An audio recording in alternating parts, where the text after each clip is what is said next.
साथियों, 15 जनवरी बसपा सुप्रीमो मायावती का जन्म दिवस का दिन है, जिसे जन कल्याणकारी दिवस के रूप में मनाया जाता है। और विगत वर्षों की भांति जैसे बसपा सुप्रीमो लखनऊ में अपना जन्म दिवस मनाने के बाद वो शाम को दिल्ली जाकर के अपने परिवारीजनों के साथ जन्म दिवस मनाती है, ये सर्वविदित है। लेकिन इस बार उन्होंने 16 तारीख को एक आवश्यक मीटिंग रख दी। ये पहली बार ऐसा हुआ, जिसके कारण मायावती के परिजन दिल्ली से लखनऊ आ गए। और जब 15 तारीख को बसपा सुप्रीमो बसपा कार्यालय आई तो उनके साथ आकाश आनंद के साथ उनका छोटा भाई ईशान आनंद भी आया। और ईशान आनंद के हाथ में डायरी थी। इसे देखकर कुछ मीडिया के लोगों ने ये समझ लिया, ये कहने लगे कि ईशान आनंद की भी एंट्री बसपा में हो गई। अब तो आकाश आनंद और ईशान आनंद ही बसपा को चलाएंगे, मायावती को रिटायरमेंट कर देंगे। चलिए, 15 तारीख को मीटिंग हुई।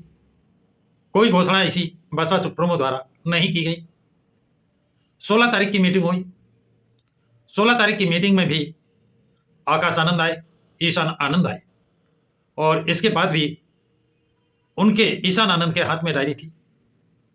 तो ऐसे पत्रकारों को और बल मिल गया कि दूसरे दिन भी आना, हाथ में डायरी लेकर आना, कि अब निश्चित रूप से आकाश आनंद और ईशान आनंद ही बसपा को चलाएंगे, मायावती की छुट्टी होगी। लेकिन वहां पे तो कोई घोषणा ही नहीं हुई, ना उनको सदस्य बनाने का, ना पदाधिकारी बनाने का, ना बसपा का कार्य करने का। बसपा प्रदेश अध्यक्ष, उत्तर प्रदेश अध्यक्ष विश्वनाथ पाल से जब पत्रकारों ने पूछा तो उन्होंने बताया कि ये बहन जी के परिवार के सदस्य हैं और राष्ट्रीय कोऑर्डिनेटर के भाई हैं।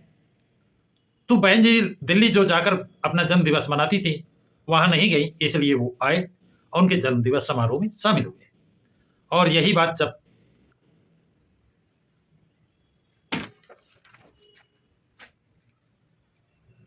बात जब बनारस विश्वविद्यालय की प्रोफेसर इंदु चौधरी से पूछा पत्रकारों ने, तो उन्होंने भी उसी बात को दोहराया कि परिवार के हैं और मायावती के जन्म दिवस में समारोह में हिस्सा लेने के लिए दिल्ली से आए, क्योंकि बसपा सुप्रीमो मायावती इस बार दिल्ली नहीं गए।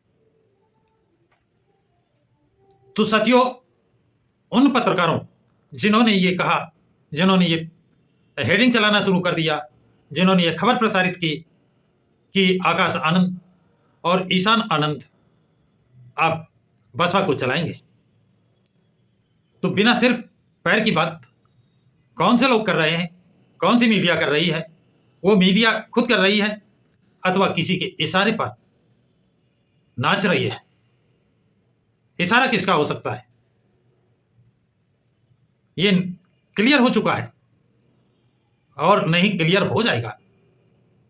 ऐसे पत्रकारों से, हवाई चलाने वाले, हवा में तीर चलाने वाले, बिना सच्चाई के अफवाह फैलाने वाले, ऐसे लोगों से विशेष सावधान सतर्क रहने की तो जरूरत है।